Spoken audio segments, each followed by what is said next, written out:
안녕하십니까, 용수 목사입니다. 오늘 함께 나눌 말씀은 사도행전 12장 1절부터 6절까지 말씀입니다. 오늘 우리가 함께 묵상할 사도행전 12장은 야고보 사도의 순교 이야기로 시작되고 있습니다. 우리가 앞서 살펴본 것처럼 기독교 역사에서 최초의 순교를 당했던 사람은 스데반 집사였습니다. 그런 반면에 야고보 사도는 사도로서 순교당한 최초의 사도가 되겠습니다. 이 야고보는 요한복음과 요한계시록 등 다수의 성경을 기록한 사도 요한의 친형제 세베대의 아들 야고보였습니다. 야고보를 참수형시킨 인물은 헤롯 아그리파 1세였습니다. 그리고 그때는 무교절이었다라고 성경은 기록하고 있습니다. 무교절은 이스라엘 백성이 애굽의 종살이에서 해방된 것을 기념하기 위해서 6월절이 시작되는 날부터 일주일 동안 계속되는 유대 절기로서는 아주 유명하고 또 큰 절기였습니다. 그 무교절에는 자신들의 선조들이 당한 고난을 상기하기 위해서 누룩 없는 빵을 먹는 기간이라고 해서 무교절이라고 불렀던 것인데, 우리말 그 한자로 무라는 게 없을 무자, 아닐 무자에다가 효소할 때 효자를 쓰는데, 그걸 갖다가 성경에서 번역을 하면서 교라고 번역을 해서 무교절이 된 것이죠. 원래는 무효절이라고 읽는 것이 정확할 것입니다. 말 그대로 효소를 넣지 않는 빵을 먹는 날입니다. 자, 이때는 유대 최대 절기로서 온 사방으로 흩어졌던 유대인들이 예루살렘으로 모여들던 때였습니다. 그 숫자가 대략 100만 명에 육박했다라고 전해지고 있습니다. 어제 말씀드린 대로 당시 예루살렘에는 평소에 고작 5만 명 정도밖에 살고 있지 않았기 때문에 그것에 비해서 갑자기 100만 명 인파가 예루살렘에 몰려들었다라고 하는 것은 이 상황은 말 그대로 통제 불가능한 상황이 벌어졌다라고 볼 수 있습니다. 그래서 당시에 그 예루살렘을 지키고 있던 군사들과 행정관리들은 이때가 되면 초긴장을 하게 되었습니다. 왜 초긴장을 하게 되었는가? 무슨 사고라도 일어날까봐 긴장한 것인가? 그것이 아니고 바로 밀란이 일어날까봐 긴장했던 것입니다. 예수님께서 빌라도 법정에 서서 빌라도 총독에게 그 심판을 받으실 때 예수님이 분명히 무죄라고 하는 사실을 빌라도 총독은 분명히 알고 있었죠. 그럼에도 불구하고 민중들의 함성 소리에 놀라서 그 밀란이 걱정되어서 그들이 밀란이라도 일으킬까 봐 그것이 두려워서 예수님에게 사형을 언도했던 것입니다. 바로 그때가 6월절 무교절 기간이었던 것입니다. 자, 헤롯 아그리빠도 마찬가지였죠. 혹시 모를 유대인들의 밀란을 제압하기 위해서 그것을 미리 준비할 필요가 있었습니다. 바로 유대인들의 환심을 사기 위한 조치가 필요했던 것인데, 바로 그것이 예수 그리스도가 부활했다라고 증거하고 다니면서 유대교의 진리를 정면으로 반박하고 있는 당시 크리스찬들, 그리고 그 크리스찬들을 선동하는 것으로 보여지는 예수의 12제자를 잡아서 그들을 붙잡아서 본보기로 삼는 것이 유대인들의 환심을 사는 길이라고 여겼던 것입니다. 그래서 붙잡힌 것이 야고보 사도였던 것입니다. 자, 그렇게 야고보 사도가 유대인들 앞에서 참수형을 당하게 됩니다. 그 참수형을 당하자 유대인들은 환호를 지르면서 뜰 듯이 기뻐했던 것입니다. 그래서 야고보 사도로는 만족이 되지 않자 제자들 중에서 가장 우두머리로 여겨지던 예수의 수제자였던 베드로 사도를 체포하여 그 베드로를 참수형시키려고 마음을 먹었던 것이죠. 자, 이것에 대해서 성경 오늘 본문이 어떻게 증언하는지 1절부터 3절까지의 내용을 천천히 저와 함께 읽어보겠습니다. 그때에 헤롯 왕이 손을 들어 교회 중에서 몇 사람을 해하려 하여 요한의 형제 야고보를 칼로 죽이니 유대인들이 이 일을 기뻐하는 것을 보고 베드로도 잡으려 할세 때는 무교절 기간이라. 네, 제가 말씀드린 대로죠. 유대인들이 기뻐했다라고 기록하고 있죠. 그래서 내친 김에 베드로까지 잡아서 죽이려고 했던 것입니다. 자, 그리고 베드로 사도를 체포했습니다. 그리고 그 베드로 사도를 이제 참수형시키기 바로 전날까지 감옥에 가두어 두었는데 4명씩 한 조를 이루어서 4조로 감방에 베드로를 교대로 감식해 했습니다. 다시 말하면 이것은 뭘 증거하는가?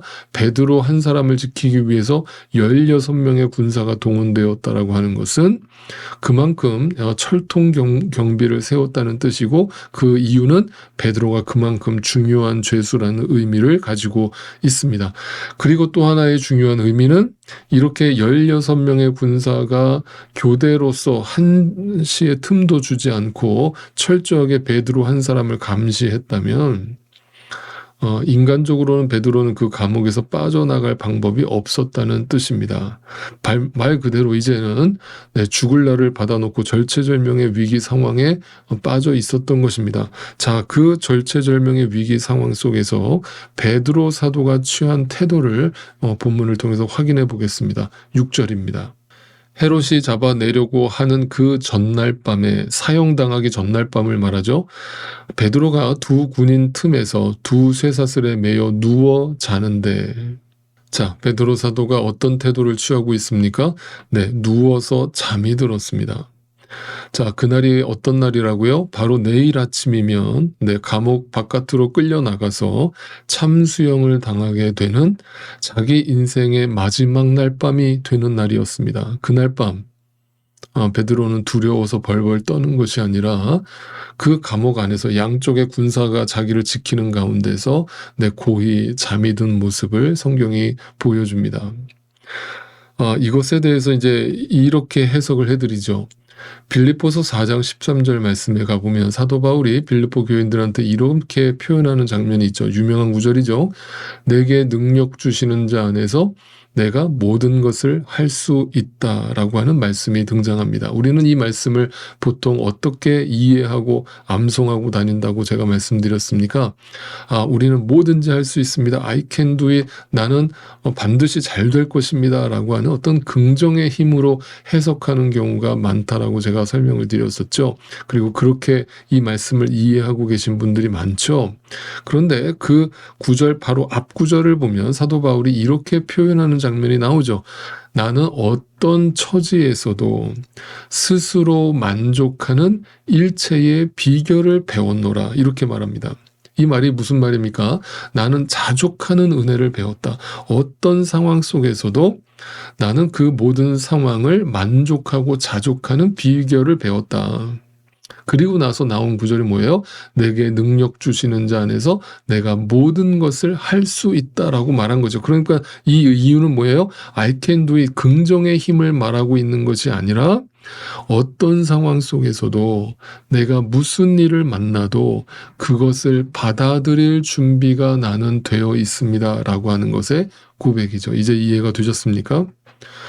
자신의 능력으로는, 나의 능력으로는 절대로 불가능하지만 주님이 나에게 능력을 주시면 주님이 나와 함께 하신다라고 하는 그 믿음을 나에게 불어넣어 주신다면 어떤 상황이든지 어떤 주어진 상황 속에서도 그 모든 상황을 나는 받아들일 수 있고 겪을 수 있고 견뎌낼 수 있다는 말인 것입니다.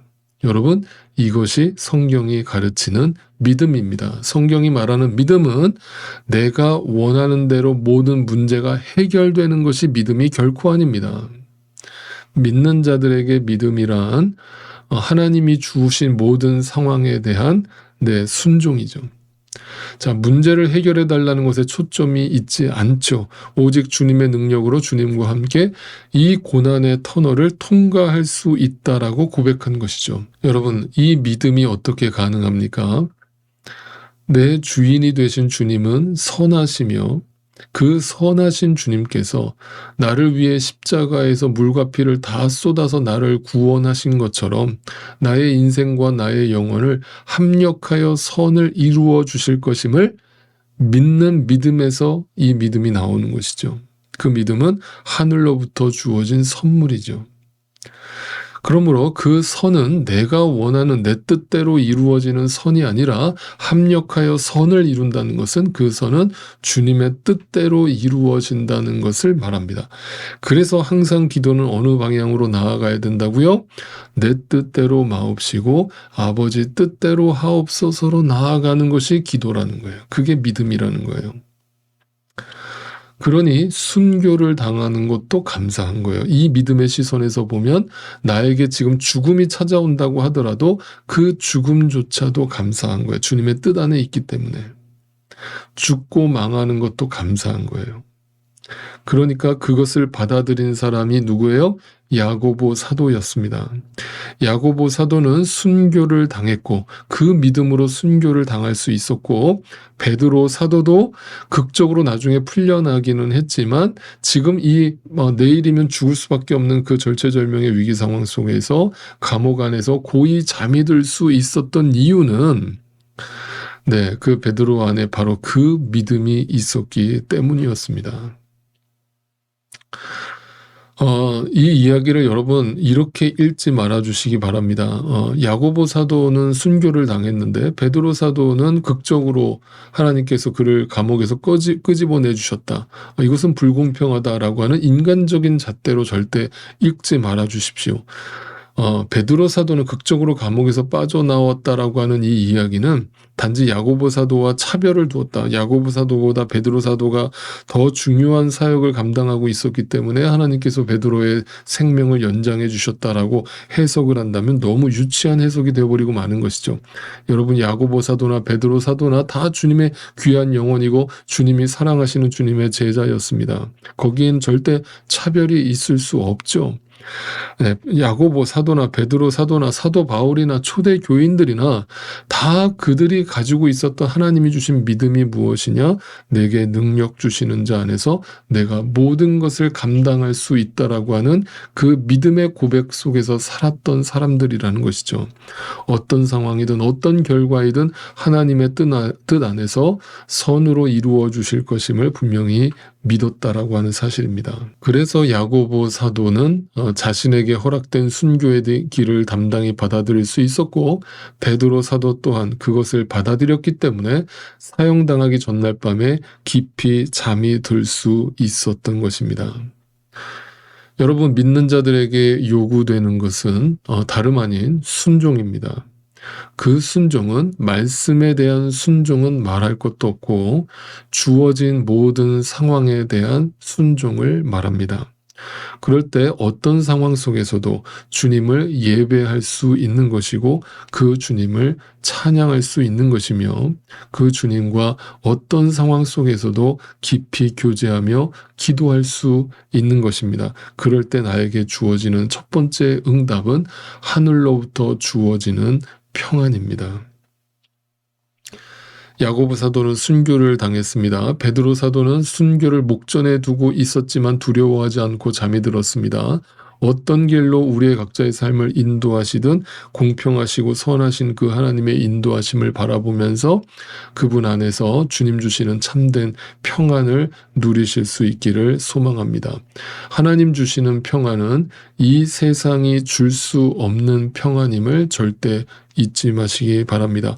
이 세상이 줄 수 없는 평안이란 이 세상이 결코 빼앗을 수 없는 평안이라는 뜻이기도 합니다. 샬롬. 주 안에서 두려워 말고 평안하실 수 있기를 바랍니다. 선하신 우리 주님께서 오늘도 우리와 함께 하십니다.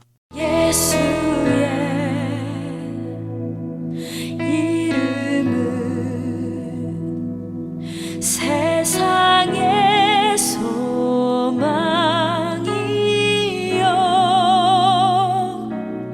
예수의